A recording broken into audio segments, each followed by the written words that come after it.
but it has to go through it. Without it, it will never be able to fly. Speak. Now I studied this before, so this is real. I ain't just making this up now. So I studied this. So it's getting ready to come out of the butterfly is ready to come out, cannot come out. So the man, in his effort to try to help, he has caused this butterfly more damage than anything. Can I suggest to you, you are just like this butterfly. You have to go through the process. While the process may take time and other people may grow impatient about your process, it is important that you go through this process. Remember, we're under construction, right? We talked about that. Now I'm going to say this. Now we've been saying, before we go up, we must grow up. Before we go up, we must grow up. Can't hear you. Before we grow up, we must grow up. I can't hear you right there. Before we grow up, we must grow up. We got to go. So I'm going to say this. Now, if we're going to go through it, we got to grow through it. I'm going to say it again. If we are going to go through anything in life, we need to grow through it. It's no sense of going through life and going through headaches and having all these trials and tribulations, and if you never grow from it. It makes no sense. No sense at all. So we got to be honest with ourselves. Your last relationship, did you learn anything? Yes. Did you? You may have learned something, but did you grow through it, man? Because if you went through it, you should be able to realize that the person I was with, it wasn't just all their fault. Come on, somebody. Let's be real about it. I did some wrong too. Come on, somebody. Go there, walk on the back. Let's be honest. Because if you examine your past relationship, you should ask yourself, what did I do wrong? Yes.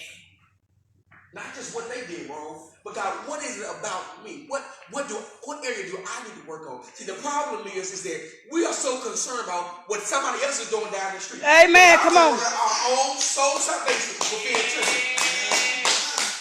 Now, that sounds good. That sounds real good. But if somebody ever call you on the phone, it's like, I saw so-and-so at the store with so-and-so. First of all, they shouldn't be calling you with that mess about who they saw at the store. And who you saw me with, or whatever you saw me in, ain't your business. Your real business is why you there. You call it, come on. They calling me, say, I saw one of your members, they're spectators. You were there too. You were on Walnut Street too. So what you had to do, did you have to walk me down when you was there? I'm trying to figure this out. Because y'all, it's easier to snitch on people. Now, the Bible tells us it's easier to see, the needle in somebody else's eye. Come on. But we can't see the what? Beam. You can't see that. It's big in your eye. Yes. It's like me put you can't see, it's a broomstick in your eye. Yes. You can't see the mess going on in your house. Yes. See, that's how a lot of people get into trouble, especially in the present day. You can't see the drama that's popping off in your relationship because you worry about everybody else's relationship. Yes. You worry about what they doing on social media, what they not, what the pictures they posted or the pictures they not. I can't believe they posted their pictures. Yes. My question is, what are you doing? I told somebody at work last night, one of the inmates, he said, so-and-so need to be concerned about that. I said, you be concerned about yourself. To thy own self be true. Yes. Don't be worried about what I got going on. Yes. So my question is, in our process of being under construction, what are you constructing? Come on, speak pace. What are you working through? So I got some scriptures I want to go over. Go to Isaiah chapter 9, verse 6. Isaiah chapter 9, verse 6 in the King James Version. Isaiah chapter 9, verse 6. And I'm really focused on the latter part of Isaiah chapter 9. Isaiah chapter 9, verse 6. And it says, for unto us a child is born, unto us a son is given, and the government shall be upon his shoulder. Now this is the part I want to focus on. And his name shall be called Wonderful Counselor. Pause. There's a comma right there. Wonderful. Pause. Counselor. Pause. The mighty God. Comma. The everlasting Father. Comma. The Prince of Peace. Now his name shall be called Wonderful. And what happens is a lot of people say his his name should be called Wonderful Counselor. Well, that ain't scripture. Scripture said his name should be called Wonderful. So the Bible, when the Bible talks about the mysteries of God, that's his wonders. Because God is wonderful. Not talking about he's amazing, but he is wonderful. He does wonderful things. Because the mysteries he has, so he should be called Wonderful. Not only that, he's called Counselor. Now, I need you to first understand who God is to you before you. Because if you know who God is to you, you can understand how can I grow through this. Because too often you find yourself going crazy in the middle of the night, want to call pastor, and everybody's pastor calls, I got this question, I'm going through this, I need to talk about this, I got all this going on. And I'm going to ask you, what have you learned since you've been here? So I need you to get this today. So number one, God is wonderful. Well, come on, he's wonderful. Come on, the mysteries of God. We're talking about the mysteries, like, you know, he also he's mysterious. So, you know, his ways are higher than our ways. His thoughts are higher than our thoughts. Now, you can never figure out God. Come on. So, now he's wonderful. Number two, he's counselor. He's a better counselor than me. He don't need a PhD to be the counselor he is. So now he is a counselor. So that means before you pick up the phone, you call your girlfriend, your boyfriend, your friend, your neighbor, your mama, your dad, and them. First talk to God. Because that's how we get out of trouble. We never get on our knees and pray to God. Or we never stop to pray to God and ask God about this situation. We automatically assume, hey, let me call mama because mama know how to get this situation. She said, pick me up. So he is a counselor. So that's how we mess up and we end up in situations that we shouldn't be in. Why? You got everybody in your business. Or you got some folks that will get on Facebook, make an entire status. Let me just clear the air and let me just say this. Because I don't know who y'all think I am. I ain't the one to be messing. Baby, number one, did you pray to God? Did you talk to God? Before any of your business on Facebook. Because let's be honest. I'm on Facebook. I want to see cute pictures of your children. I want to see you dressed up nice on inspirational status. Maybe something funny now and then. But I don't want to see your business like that. I don't want to see you cutting up on Facebook. You know, some stuff I just overlook. I say, you know, I ain't gonna be perfect. I ain't gonna be perfect. But I don't want you to be blasting all your information on Facebook. And tell me that it's not really necessary. Let's be honest. It is not necessary. So before you depend on somebody else to be your counselor, God needs to be your counselor. Now he's called Wonderful. Love you, Ricky. Counselor. That's what he said. He is the mighty God. No, he is the mighty God. So he is omnipotent. That's two words. Break down two words. Omni and potent. Omni means all. Potent means powerful. Come on. He is the all-powerful God, or El Shaddai. He is the almighty God. So if he's all-powerful, and then he's omnipotent, that means he is all-knowing, omniscient. He is all-knowing. He's the mighty God. There should be a song called Mighty. I can't say everybody say it. But it's a song, and it goes this and say, no, he's a mighty God. He's mighty. Or something like, Lord, you're mighty. Lord, you're mighty. Anybody know the song? Lord, you're mighty. So he is mighty. But you have to understand, he can only be as mighty as you allow him to be. Come on, you're in the house. Come on. God can only be as mighty as you allow him to be. Come on. So somebody should ask, what limits God from being mighty in my life? Number one, you do. Come on. The lack of faith limits God from being mighty in your life. Come on, Pace. Why? The Bible says without faith it is impossible to please him. So if you ain't got faith, you ain't pleasing God. So what it is, you allow situations or your circumstances to cause you to grow weary and to lose faith.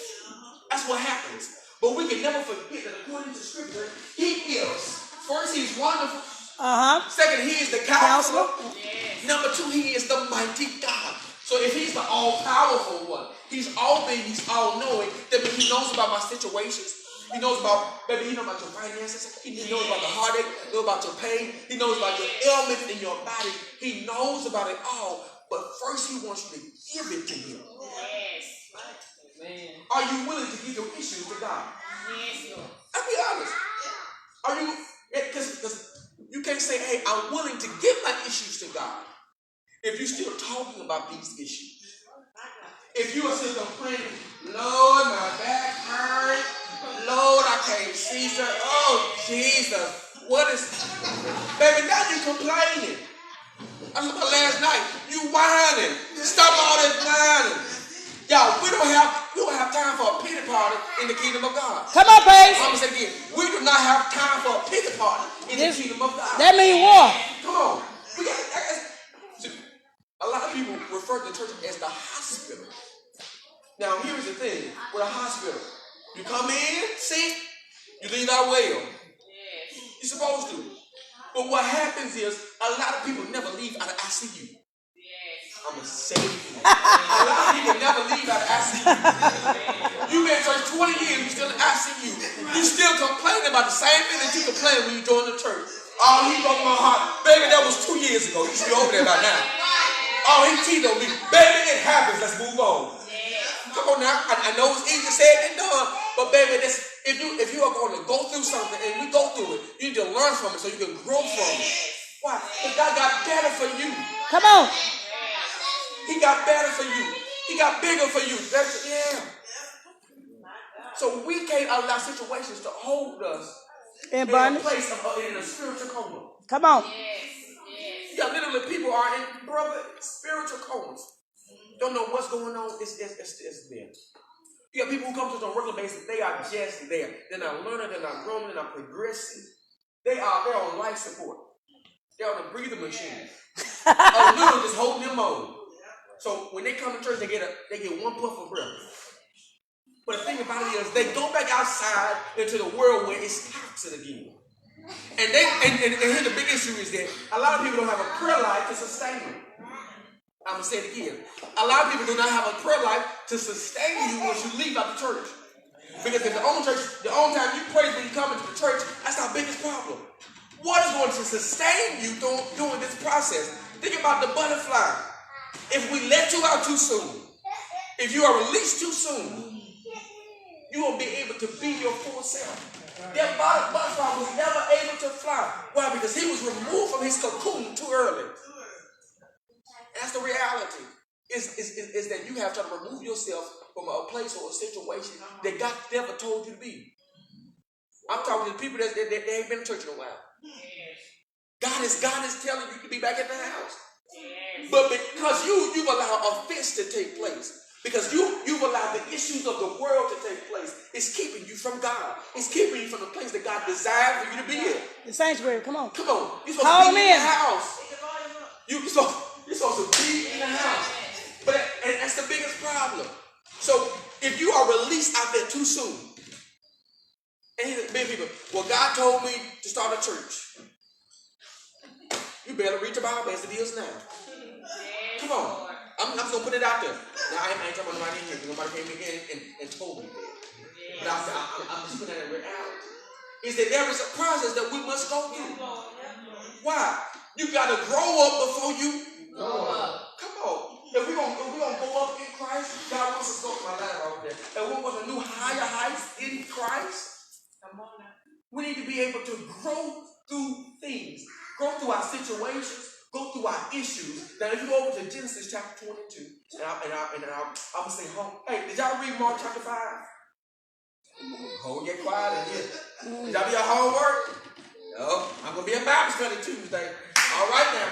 So, the next homework assignment, Genesis chapter 22. It's in time, amen? Amen. Genesis chapter 22 is in time. There was a man by the name of Jacob. And I'm getting ready to close. There's a man by the name of Jacob. Jacob is on a place called Peniel. At this place, we read in scripture that he is wrestling with God. That's because that he's wrestling with God. Or another verse, another translation say a spirit. But we're going to say he's wrestling with God. Jacob is at this place wrestling with God. Now, when we read down, we see where God calls him now Israel, for he had wrestled with God and overcame. I'm saying again, for he has wrestled with God and overcame. That's what his name is now. His name now is Israel. So the reality is that God is not concerned, get this, about your present. He's concerned about your future. God is never concerned about your past. He's concerned about your future. You see, when God was speaking, he was never speaking to Jacob. He was speaking to Israel. That's a lot of times when I come here, I'm going to first speak to you where you currently are. But I'm trying to get you to the place where God wants you to be. Speak praise. So God is not going to, get this now. God is not concerned with your present and your past. He's concerned with your future. Yes, Lord. So when you think, well, God don't love you, baby, God do love you. He loves you above and beyond and you can everything. The word is in the Greek, agape. He loves you. Agape means a godly type of love. It is unconditional, without bounds. God does love you. Now, if God, so when he was wrestling, Jacob and God is wrestling. So too often in life, we wrestle with what God is calling us to be. Yes. I'm saying it again. We are wrestling with what God is calling us to be. Yes. But it takes faith to get us to that point. I'm talking better, y'all said. It takes faith to get us to that point. We are wrestling. So for some people, God calls us to be healed. But our faith is not allowing us to get to that point. Yes. Baby, is your faith allowing you to get to that point? Do you have the faith to believe that I can be healed? Yes. Not some of the time, but all of the time. So that means you wake up on every day, you are confessing, by your stripes I am healed. The best way to get your healing is to get every scripture you can find about healing. And read it. Confess it every day. Yes. A different one every day. Confess it. If you are asking God, believe God for deliverance, for him to deliver you from a certain thing, the best thing to do is to read a scripture on deliverance. Or read that scripture on the thing that you are struggling in. Yes. Until you come out of that thing. Speak it into So, existence. but the thing about it is, speak it into existence. Call those things that be not as though they were. Amen. You might not yet be delivered. Come on. I call myself delivered. Come you on, might not baby. yet be healed. I call myself healed. You might not yet have a business. I call myself an entrepreneur. Whatever God is calling you to, that's how you need to call yourself to. Okay? So we got to get to that point. God is not concerned with our past, right? He's concerned with our future. I got quiet on me now. Don't doubt me. Yes. God is concerned with our future. Now, I'm going to go back to Isaiah chapter 9, verse 6. Now, remember, you're going to read Genesis 22, and we're going to expound on Genesis 22 a little bit better. Amen? Amen. So God is what? Number one, he's wonderful. Wonderful. Yes. So that's the mysteries of God. Mm-hmm. Now, we will have an opportunity. Now, every Sunday should be an opportunity to see the wonders of God. Amen. Yes. Why? That means I come in here with a level of expectation to see the mysteries of God unfold before me. Amen. That means I come with expectation to see the miracles of God. Amen. To see the healing and deliverance of God. That's what I say when I say the wonderful, he's wonderful, his wonders. That's what I want to see. So, number two, he's a what? Counselor. He's a counselor. Baby, he's your friend and stay closer to the friend, to the brother. Come on. He's exactly that. No ifs, ands, but he's the counselor. You ain't got to pick up the phone and talk to nobody else first but God. Yes. You talk to him first. And here is the thing, we get a bad habit that what we do is that we just talk to God like, Lord, we thank you, Lord, and you get so sedity and highfalutin when you pray. Come on, praise. That you forget that he is your father. That's your daddy. Now imagine something talking to your natural father. You ain't finna be proper talking to him. You're not gonna even use correct grammar or correct English, but you're gonna go to him as real and authentic as possible. Speak praise. And we gotta be that same way when we go to God in prayer. God, this is how I am. This is who I am. I'm having this issue with old girl on my job. And God, if you don't step in, I'm gonna punch her in the face. Now I'm not saying you're going through that. But I'm just saying, you being real about it. God already knows, but he's wondering, are you willing to hand it over to him? Are you willing to hand everything over to him? That's the biggest thing. Amen? Amen. So I wanted to go to a precursor talk. Number, these first two things, and we're going to get into that he's our Heavenly Father, that he's the Prince of Peace. Now, we're going to talk about Melchizedek and the order of Melchizedek and how it is different between the Prince of Peace and the King of Peace. Melchizedek is the King of Peace, and I'll tell you why that he's the King of Peace and how it's necessary and how we are connected to Melchizedek. We'll learn that probably in Bible study, but you got to come to Bible study. Every Tuesday, at what time? 7. 7 o'clock. That's a shameless plug right there. Every Tuesday at 7 o'clock. Bible study. You need to be here. Amen? Amen. So, I'm going to say this, and I'm going to close. That if he's a wonderful, if he's a counselor, Yes. if he is the mighty God, will you allow him to be all those three things? Yes. It's easier to done. Because it's what? He going to be wonderful regardless. He's going to be a counselor regardless. He's going to be the mighty God regardless. Yes. But the reality is, will you allow him to do so? Do you have the faith or the capacity to allow him to be those things in your life? The mighty God. So right now, all heads about eyes closed. What would you say to those listening by airways? Man, What would you say to those this morning listening by airways? everybody that's listening via Facebook, I want you to understand this.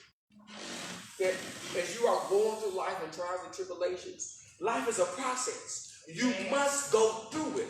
But in your going through, you should grow through it. So, but in order to grow through it, you need to understand that number one, God is wonderful. That number two, God is a counselor. And number three, that he is the mighty God. If you realize who God is, you're able to see yourself in God. Why? Scripture says, so as he is, so am I. I'm saying it again. As he is, so am I. That's the whole thing. As he is, So am I.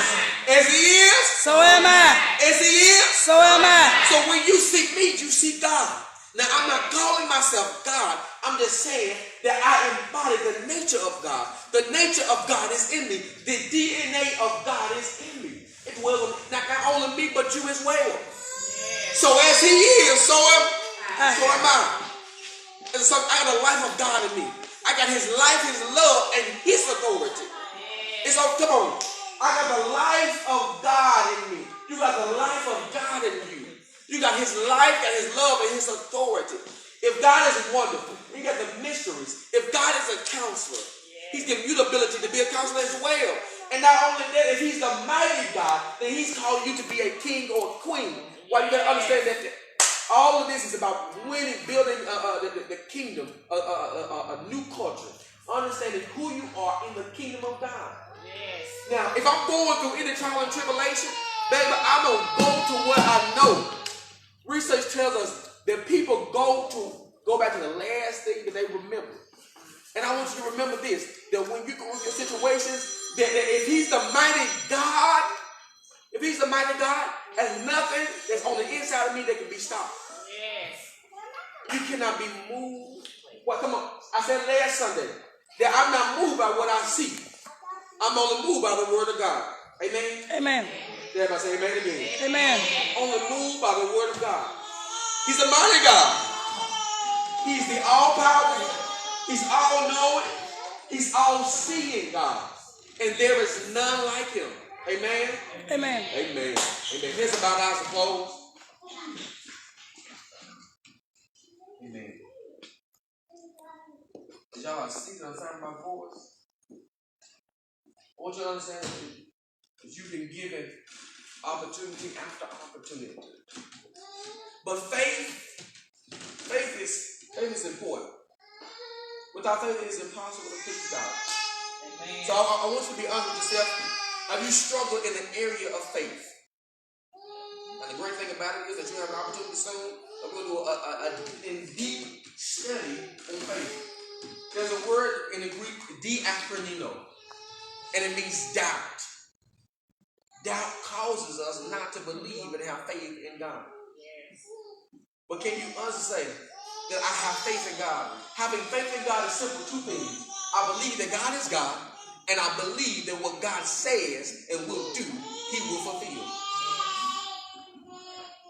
So if you believe that God is God, you believe that God is wonderful, you believe that God is a counselor, and you believe that God is a mighty God. If he's mighty, he is big enough to do great enough in your life. And that when I go through, I'm gonna grow through. Amen. Amen. Amen. So let's simply give you an opportunity. If you desire prayer, right where you here and in your seat, get up today. But if you desire prayer, simply raise your hand. My faith needs to be increased. Simply raise your hand. If you're in the home, raise your hand. To be increased. If you're online, simply raise your hand. My faith needs to be increased. Give me a wave on it. Hit the wave emoji. My faith needs to be increased. My faith needs to be increased. This is why, because we need to understand that I want to be pleasing to God. If I cannot be pleasing to God, because it is impossible to please God without faith. We got to grow in our faith. We need faith and nothing else. Wow. Faith is the engine that moves God. Yes. Faith is the engine that moves God. Now, only that, faith is an untapped resource that a lot of people do not use. Faith can open the heavens. Faith can cause God to move on your behalf. Speak pace. Faith is the engine. It pushes God to be God in your Speak life. pace. It pushes God to be the mighty God in your life. While we need faith, faith moves God. Speak pace. Faith gives God attention. When you're able to say, I believe him without a shadow of the doubt. Even when I can't see him, even when I can't trace him, I trust him. Even when I don't feel him, I still know that God is God. Even when my situation is bleak, I know that God is God. Amen? Amen. Amen. Even no matter what I go through. Scripture says that in destruction and famine, we will laugh. At destruction and famine, we will laugh. So that's in the midst of everything. And for a lot of people, this shutdown has been destruction and famine in their lives. Their faith had to increase. But a lot of people, their faith increased. Amen. And you can't lose doubt. Even if your source of income loses, you got to realize that God is the greatest source. Yes. God is the greatest source. If you would lose your job today, can you say that, hey, I'm still going to trust God? Speak I pace. had an opportunity at the end of 2017. Got laid off. Months without being paid. And I had to trust God. Why? I had no other Resource. I had no resource, no other choice. I had no other choice. Now was the time to see if all the talk I had been there, all the preaching I had been doing on faith, if I was able to live up to it. Come on, pace. It was that time. Had you received a paycheck, but every bill was due, needed gas in my vehicle. I had a trip I already paid to DC that I was gonna go to. And baby, it's a faith to get there. Why? Because even in the midst of destruction and famine, I was gonna laugh and I was gonna enjoy myself. Why? Because God will supply every need. I said earlier during prayer, I've never seen the righteous forsaken. Speak pace. Nor his seed begging bread. Did you? We're the righteous. We are the seed of Abraham. We are his seed. We are not forsaken. He said, I'll never leave you nor forsake you. That's the promise he made you. Amen. Because the thing about it is, God's so great, he searched the earth, couldn't find nobody else that he could make a promise with. So he said, I'll make a promise with myself. Come on. That I'll never leave you. I'll never forsake you. But I'll send you a comforter and a leading guide into all truth and understanding. We ought to be excited on this day that we rest in complete assurance that God's still going to be God. If I have the faith, that's the question. If it's conditional. If you got the faith, God will move in your behalf. Speak but pace. if you don't have it, God will not move in your behalf. Amen? Amen. Amen. Let's sit to our feet. Did y'all receive something today? Amen. Yes, Lord. Come on. When we leave here, I need you to understand that just like sometimes God got to wrestle with us to do what he has called us to do. Yes. Let's be honest. If God is calling you to live a life that's holy and chaste before him, you got to wrestle. Why? Because our flesh don't want to do what's right. Amen. I know Our flesh about will do the that. opposite of what God will tell him to do. Hallelujah. God telling you, I need you to stop drinking, I need you to stop smoking.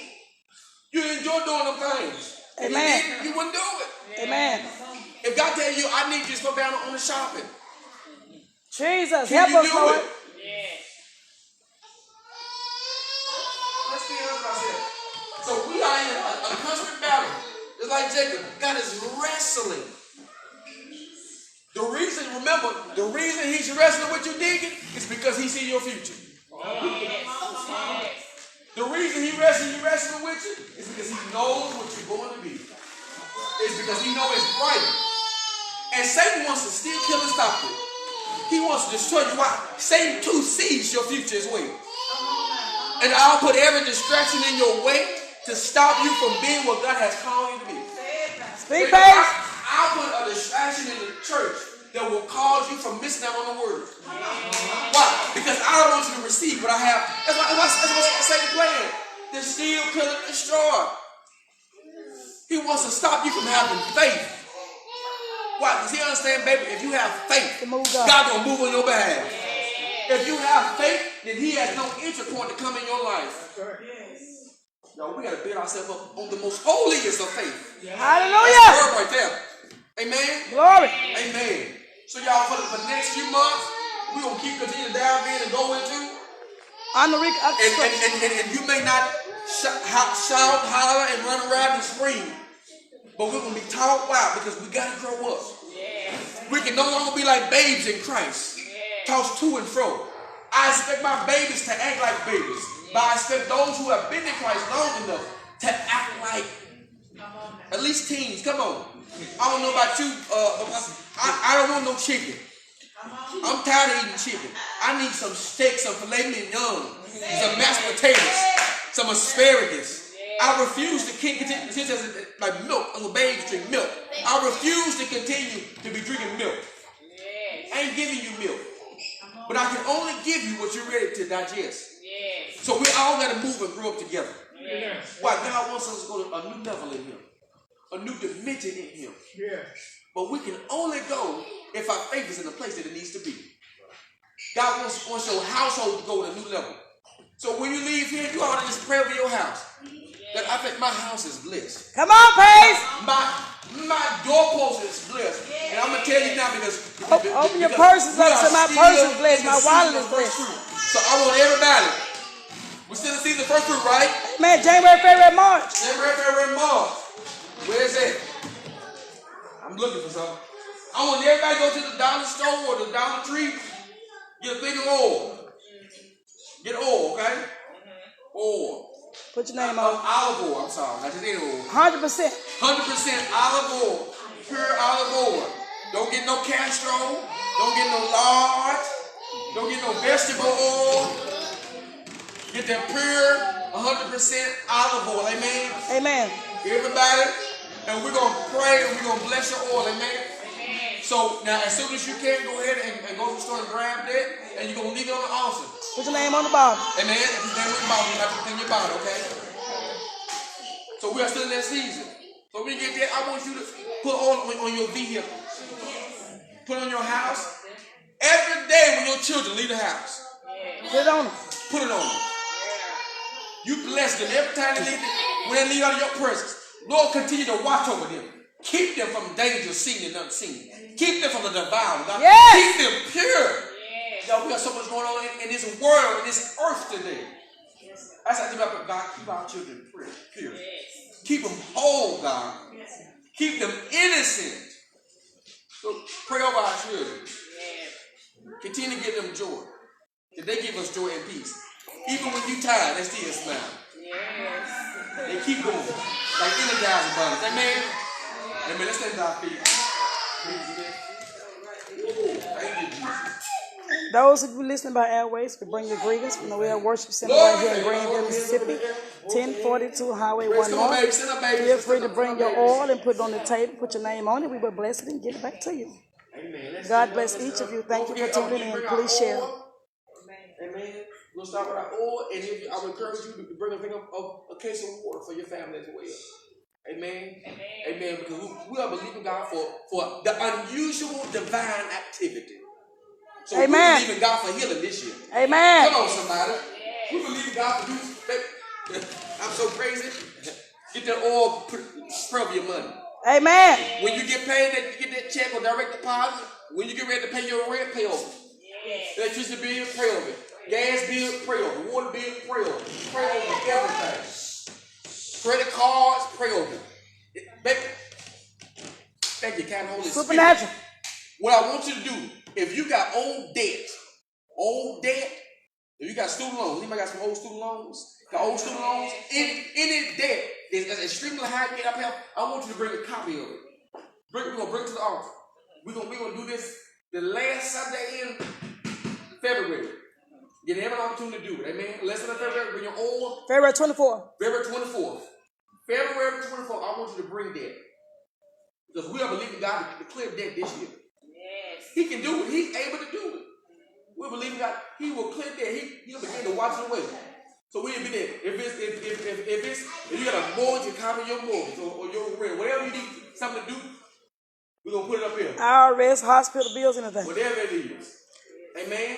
Amen. And if you know you ain't got the natural means to do it, we're going to hit it spiritually. Amen? Amen. Amen. Lord, we thank you now in the mighty name of Jesus that you've given us an opportunity to join together and to be in your presence, God. God, we don't take this lightly on today, God, but we thank you that your word went forth and it should not return to you, us, void, God. It should not return void, God. We thank you that it did not fall on stony ground. Yes, Lord. Lord, we thank you now in the mighty name of Jesus that our faith Thank you, Lord. is increasing to a new level and a higher heights like never before. God, we thank you that we're building ourselves up on the most Thank you, Lord. of faith, God. Now in the mighty name of Jesus, God, we decree supernatural healing. God, we decree in the name of Jesus, God, the wonders and the mysteries of heaven, God, to follow this place, oh God. Now in the mighty name of Jesus, God, we thank you for unusual divine activities to take place now in the mighty name of Jesus, God, as we leave this place and never to leave your presence, God. Continue to watch over us, continue to keep us until we come here tomorrow evening. Let every heart say amen. Amen. Amen. So quick announcement out tomorrow evening, 7 o'clock, leadership class. Amen. If you're in leadership class, you don't know what you miss. You need to be in leadership class tomorrow at 7 p.m. I'm going to be here, so you need to be here too. Yes, Amen. Lord. Oh, I'm sorry. Come on, Apostle Ella, Pastor Deacon, come on. I'm sorry. Y'all. Good morning to those of you that want to mail your outstanding debts. Feel free to mail them to 1042 Highway 1 North, Greenville, Mississippi, 38701. The Well Worship Center, 1042 Highway 1 North, Greenville, Mississippi, 38703. God bless.